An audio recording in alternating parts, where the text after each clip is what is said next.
They say loss humbles a man, but they never tell you how it hollowed me, piece by piece, until all that remained was the echo of what I used to be. 3 years ago, I was a man with a family, a house on the hill, and a future that felt untouchable. I worked for everything I had. I built my company from nothing, fought through nights without sleep, through debts and rejections. And when success finally came, I thought it would last forever. I was wrong. It started small. A court letter. My wife's voice trembling when she said, "We need space." I thought it was stress, something that would fade like a passing storm. But that storm never passed. It grew. Lawyers got involved.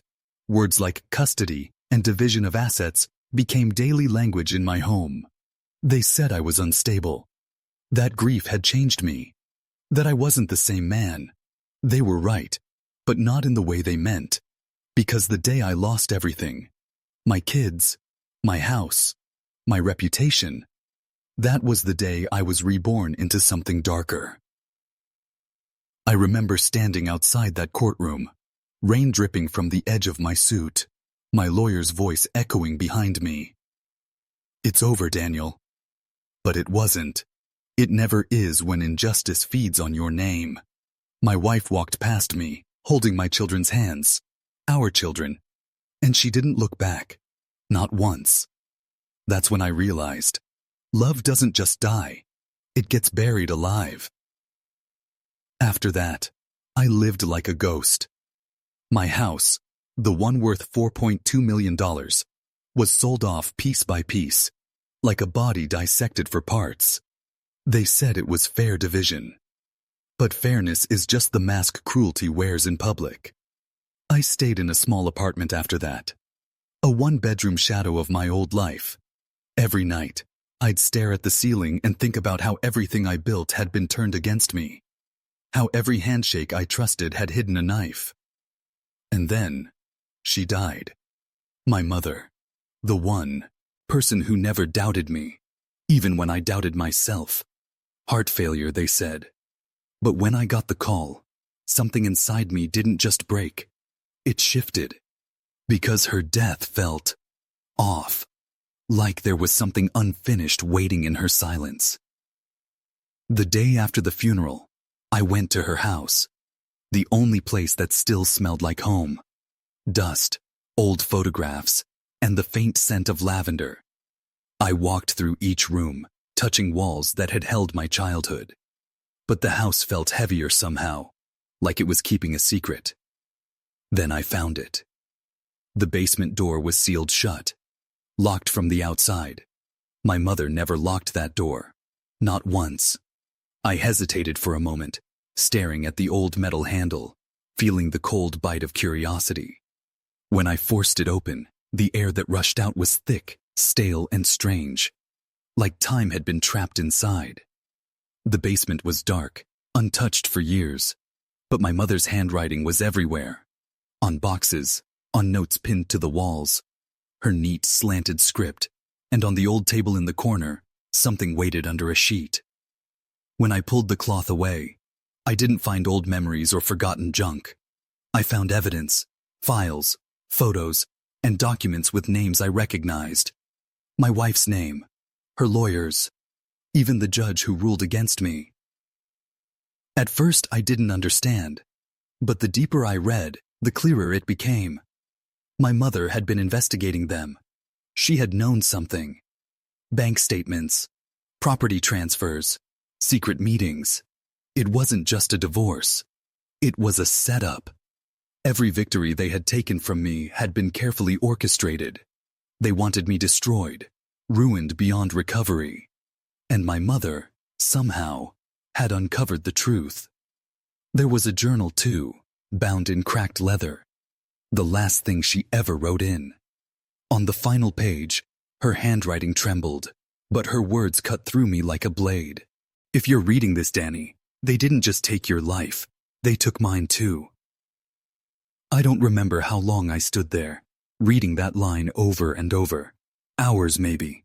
The world outside didn't exist anymore. The only sound was the beating of my own heart, slow and deliberate, as if it was waiting for me to make a choice. And that's when it began. Not revenge, not yet, but something deeper. The awakening of a purpose that had been buried under grief. For the first time in years, I felt alive. Not because of hope, but because of rage. Cold, measured, quiet rage. The kind that doesn't scream. It calculates. That night, I sat in my car outside the old house, the journal open on the passenger seat, and whispered to the darkness, "You didn't bury me. You planted me." And from that moment on, I wasn't Daniel the father, or Daniel the husband, or Daniel the victim. I became Daniel, the ghost that remembers. The thing about betrayal is, it never comes from your enemies. It comes from the people you'd have died for. The ones who held your heart while quietly sharpening the knife. For years, I believed my wife loved me. I believed every smile, every kiss, every whispered promise under dim light. But now, reading those documents, I saw what they really were. Performances. She had been rehearsing my downfall long before I saw it coming. The judge, the lawyer, the company accountant, all names tied together through offshore transfers and secret trusts. My company shares had been slowly redirected. My assets frozen under temporary evaluation. Everything that once belonged to me had been bled out through the cracks of my own trust. But what broke me wasn't the money. It was the realization that my children had been turned against me. That every bedtime story I once told them was now being rewritten with lies. They believed I'd abandoned them. That I'd chosen greed over love. My wife made sure of that. I remember the last time I saw them. My daughter wouldn't meet my eyes. My son clung to her hand like I was a stranger. And maybe I was. To them, I had become a ghost haunting their memories. For months after, I wandered through life like a man walking underwater. Every sound muted, every color fading. People said, "Move on." But how do you move on when your heart is still burning inside the wreckage? I used to think revenge was evil, that it poisoned everything it touched. But when you've been stripped of everything that made you human, revenge doesn't feel like poison. It feels like oxygen. I started with the small details. The journal had names, dates, patterns. My mother had been tracking calls between my wife and her lawyer months before the divorce was even filed. There were mentions of a man. Initials RH. Someone I didn't recognize. I traced the initials. They belonged to a real estate developer who had bought my company's land after I was forced to liquidate. A man who appeared out of nowhere, offering just enough to make my wife and her lawyer rich. And the deeper I dug, the uglier it got. My company hadn't failed. It had been sabotaged. Data leaks, internal audits, manipulated reports, all crafted from within. And the signature that authorized it, my wife's. There are moments in a man's life when something inside him dies quietly. No tears, no screams, just a silence so heavy it could crush a soul. That was the silence I carried from that night onward. I stopped sleeping, stopped eating. My days blurred into long hours of reading, analyzing, remembering. My mother's handwriting guided me like a ghost whispering from beyond. Every sentence felt like her hand on my shoulder saying, "See the truth, Danny. Don't look away." And so, I didn't. I found emails, drafts never sent, from my mother to a jar, a list she trusted. She was about to expose them. That's why she died. Her heart didn't fail her. Someone made sure it stopped beating. That realization didn't break me. It refined me. Pain melted into purpose. Fear turned to focus. I stopped being a man seeking justice. I became the consequence they thought would never come. I started reappearing in places they didn't expect me. At fundraisers, at offices, at the edge of their comfort. Always silent, always watching. My wife would see me sometimes. Across the street, through a glass window. And her face would turn pale, like she'd seen the dead walk. And maybe she had, because the man she buried in court was gone. The one she saw now was born from ashes and memory. I knew I couldn't rush it. Revenge isn't a knife you throw. It's a disease you let spread quietly until it consumes everything. So, I waited. I watched. I built. I started a small firm under a different name. Anonymous. Invisible. It began as a whisper in the financial sector, helping victims of fraud reclaim their losses. But beneath it, I built something else. A map. Every transaction, every connection, every corrupt official. The system that had destroyed me was feeding others too, and I would use it all. Within a year, I had access to more than I ever did before. Secrets, weaknesses, skeletons wrapped in corporate suits. But even as I planned, I couldn't shake the question that haunted me at night. Why my mother's basement? Why hide it all there? It took me weeks to notice it. The false wall behind the cabinet.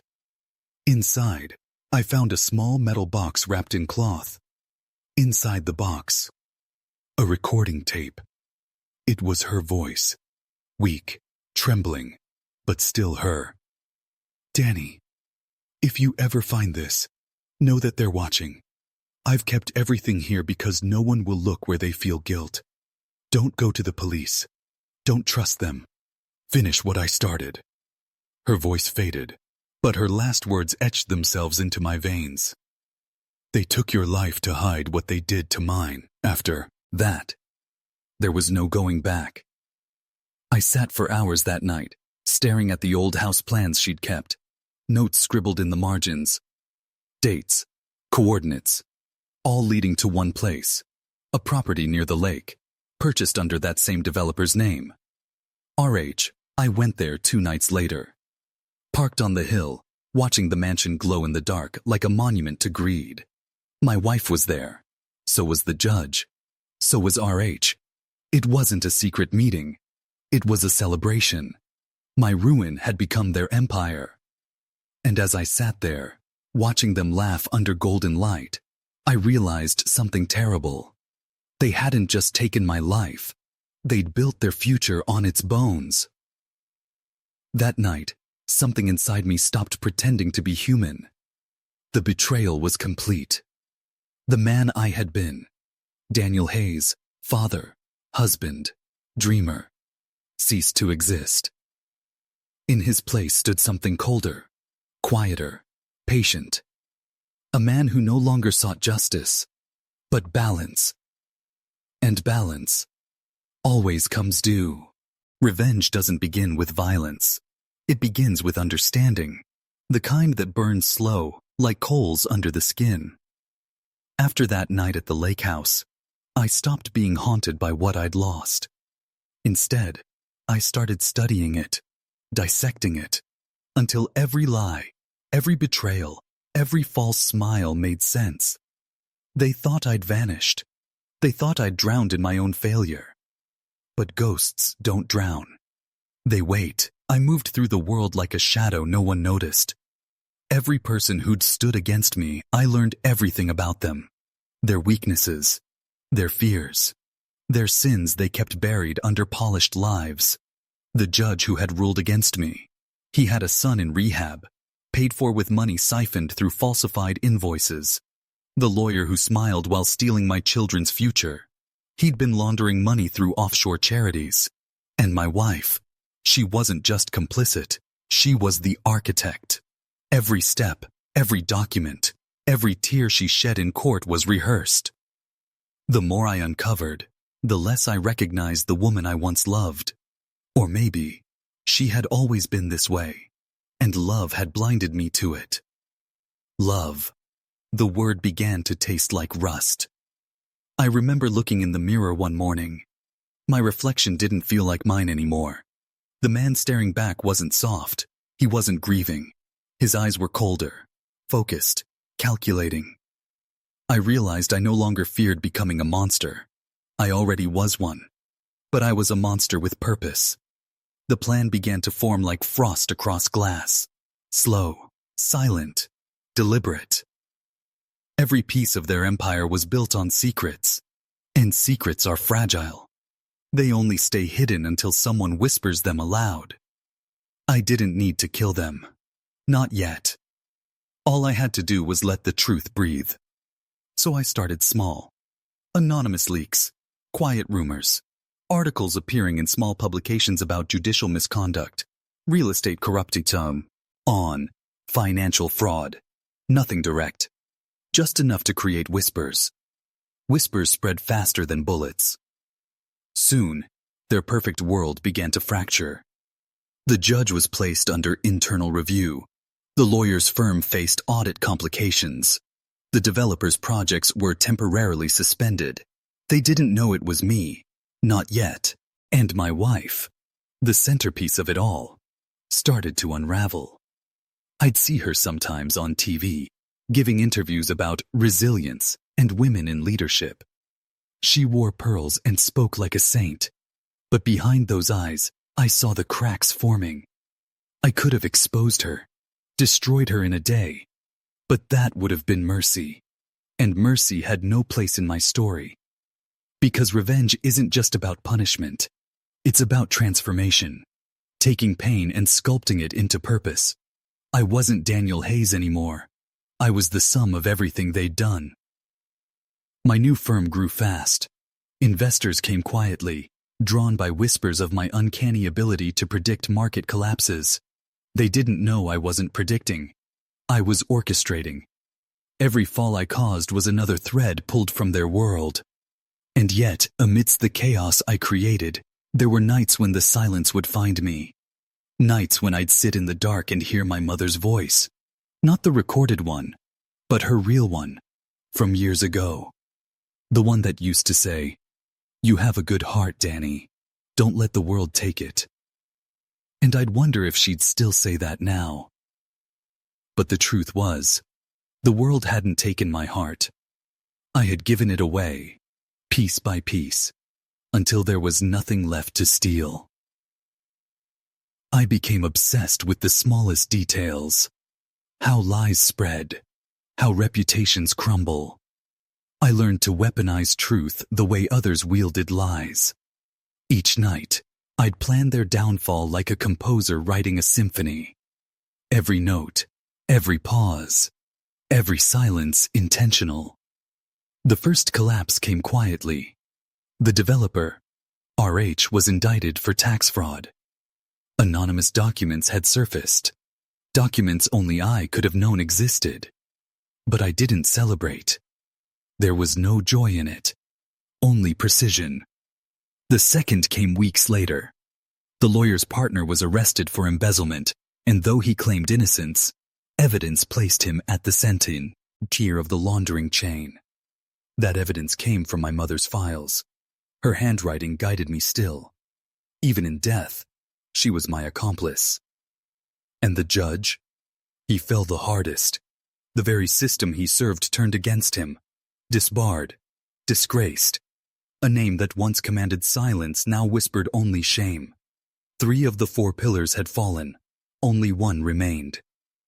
My wife. I could have destroyed her with a single file. The proof of her betrayal, her payments, her hidden accounts. But I waited. Because revenge done too quickly is justice. I wanted something deeper. I wanted understanding. I wanted her to look me in the eyes and see what she'd created. I watched her from a distance. The house she bought with my money. The car. The life. But she was alone now. The same allies who once celebrated her victory were gone, devoured by their own greed. And still, she smiled. It fascinated me. Her resilience, her ability to pretend the fire wasn't burning around her. That calm arrogance that said, "You can't touch me." But she was wrong. Because I wasn't the man she betrayed anymore. I wasn't bound by the rules of the world she played in. I was the storm that lived outside her laws. The final stage of my plan wasn't about exposure. It was about revelation. I bought the old house back, the one they took from me, quietly, through shells and proxies. No one knew I owned it again. I renovated nothing. I kept it exactly as it was. The same walls that had watched my life crumble. That house would be her final stage. When I stood inside it again, the air felt different. Not heavy, not sad. Just waiting. Like it knew the story wasn't over yet. And in that silence, I realized something terrifying. I didn't know who I was without revenge anymore. It had become the only language I spoke, the only rhythm my heart understood. But I couldn't stop. Not yet. Not until she faced the truth.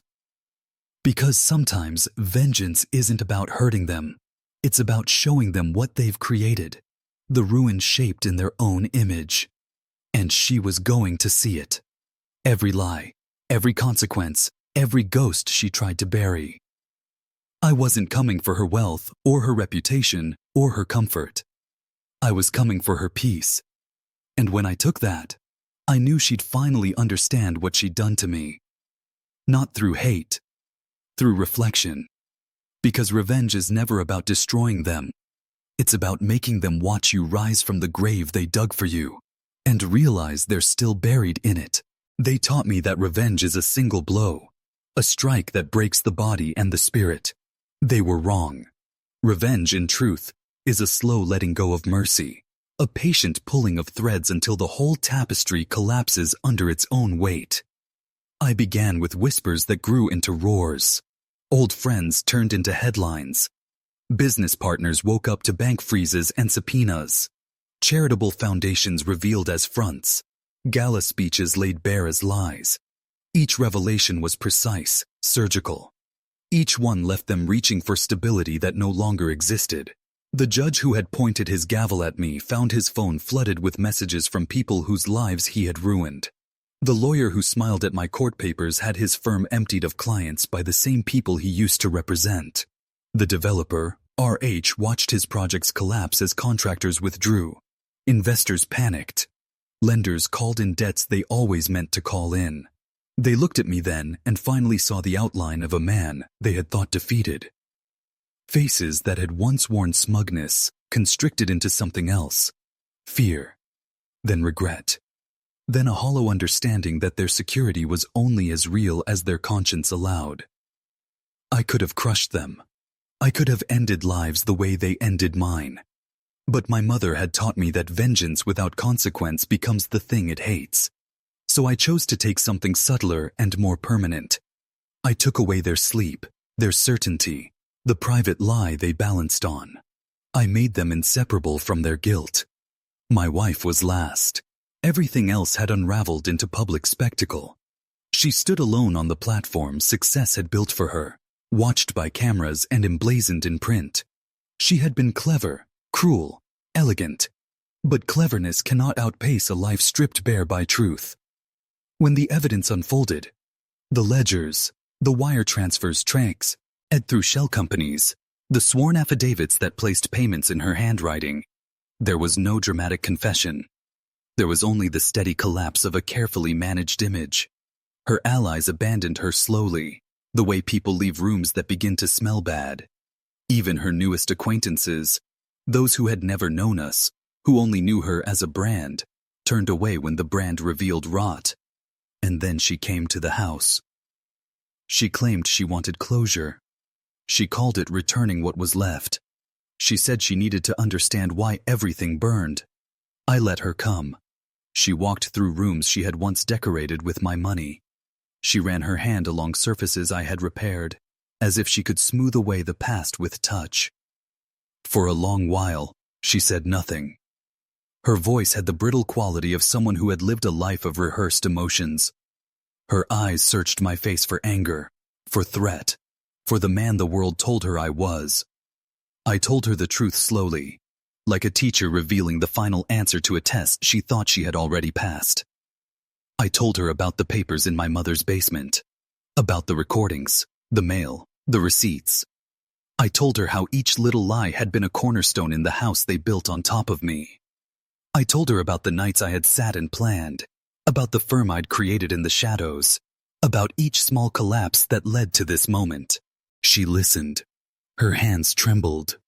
For the first time since our lives ruptured, she looked human.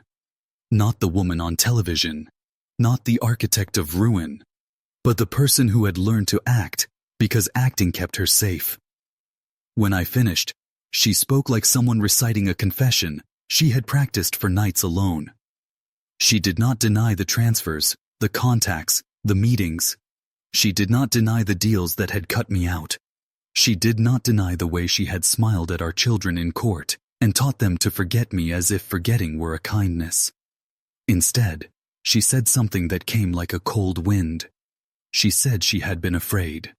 Not of me, not of scandal. Afraid of losing everything she had built. Afraid of poverty she associated with the person she once was. Afraid that weakness would be met with scorn.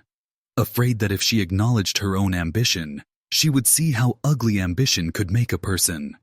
That fear had pushed her toward choices that were rational, brutal, and final.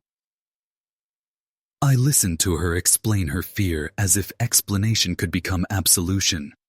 Her words fell like coins into a well, sound without shape. She asked for forgiveness the way a tax collector might ask for mercy, offering numbers rather than remorse. I did not give it. Instead, I gave her what I had chosen to withhold from all of them, a mirror. I showed her the slow erosion of her life. I played her the recordings my mother had made, not to torment her, but to name the theft that had been committed. I let her hear the voice that had saved me without ever seeking reward. I let her stand in the evidence and realize that her hands were bloodied, not by violence, but by the quiet efficiency of betrayal. The look on her face then was not panic. It was an understanding that came too late. She had built a house of mirrors and now saw herself reflected as a stranger. I could see the life she had planned cracking like glass. I could have ruined her further. I could have taken the children from her permanently, exposed every private detail until there was nothing left but rawness. But there are cruelties no one intends that become self-evident under exposure. The collapse of her alliances did the rest. Watchful fans who had once liked her selfies now scrolled past in silence. Sponsors withdrew. Friends became strangers. The life she had stolen from me began to suffocate the life she had created for herself. When she knelt that last night and said, in the same voice she had used in court to justify herself, that she had only protected what she loved, I heard the old lie she had lived. I had no desire to answer with violence. My vengeance had always been designed to be a lesson, not a massacre. There was a cruelty in justice when it is swift. There is a cruelty in revenge when it is endless. I wanted something that would carve meaning from the wreckage, so I gave her something that would be heavier than any public shame. I reclaimed what I could quietly. I bought back the house with the money I had funneled through anonymous trusts. I returned nothing to her. She did not ask for it. She had already lost the only things she valued: certainty, comfort, and the knowledge that she could sleep without looking over her shoulder. People said I had become monstrous. They said the darkness had taken me. They were right in a way. I had embraced a darker language because it was the only one that could make them hear the truth. But the night the reckoning finished, there was no exultation. There was only a long, fingernail-slow exhaustion that settled in the bones. I had watched their empires crumble. I had watched the faces I once loved become hollow masks. I had seen the children of my betrayal grow up into children who would not call me father in public. And yet, as the dust settled, another thing happened. A quieter consequence that no headline could capture. The people who had been collateral in their climb saw them for what they were. A neighbor who had once applauded my wife's success now offered to care for my children if they ever needed help. A former client of the lawyer sent a letter apologizing for not having spoken sooner. Small hands found small ways to mend small breaks. Mending was not revenge. Mending was an echo. It reminded me that not everything I had lost was gone. Some things perhaps could be rebuilt, not by force, but by time and truth. But the cost had been paid. The price of my mother's quiet investigations, the cost of her life, had been tallied in ways no court could quantify. I had used her work as a scalpel, and in doing so, I had become the surgeon. I remember standing alone in the house after she had left for the last time. Silence settled not as emptiness, but as an answer. The world outside moved with its usual indifference. The phone buzzed. The news sauce, Erver flashed updates. Life continued its indifferent rotation. I thought of my mother, of the last line in her journal where she had written that some things are worth losing everything for. I thought of my children, of their small faces, and felt a weight I could not name. I had won, in a way. I had avenged. I had dismantled what had been done to me. But victory, like grief, is a complicated currency. There was no face on the other end of the victory to beam at me, no crowd to applaud. Only the slow, inevitable knowledge that the person who had climbed back from the ashes would carry the ash with him forever. The reckoning closed the book on one chapter. The final chapter, where peace or ruin truly reveals itself, was still unwritten. And somewhere inside that unwritten part, I knew a harder question waited. What do you become when the thing you lived for finally comes to an end?